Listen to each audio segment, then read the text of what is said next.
యెహోవా నీ కృప నన్ను బలపరుచుచున్నది. 94వ కీర్తన 18వ వచనము.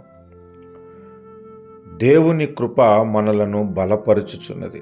నువ్వు ఎలాంటి పరిస్థితుల్లో ఉన్నా, ఎలాంటి ఇబ్బందుల్లో ఉన్నా, ఏ స్థితిలో ఉన్నా, ఏ భయంలో ఉన్నా, ఆయన కృప నిన్ను బలపరిచి తన కొరకు వాడుకునేలా చేసేది. నిన్ను బలపరిచి అనేకమైన కార్యాలు చేసేది దేవుని కృప. అందుకే అపోస్తుడైన పౌలు దేవుని కృపను బట్టి బలము పొందమని చెబుతున్నాడు. నీ కృప నాకు చాలునని దేవుడు మాట్లాడుతున్నాడు. అటువంటి కృప నిత్యము మనం కలిగి ఉన్నట్లు ప్రార్థిద్దాం.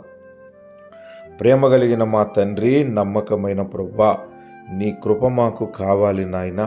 నీ కృపతో నింపండి, నీ కృపతో బలపరచండి, నీ కృపలో వర్ధిల్ల చేయండి. నీ కృప సమృద్ధిగా మేము పొందుకున్నట్లు సహాయము చేయండి.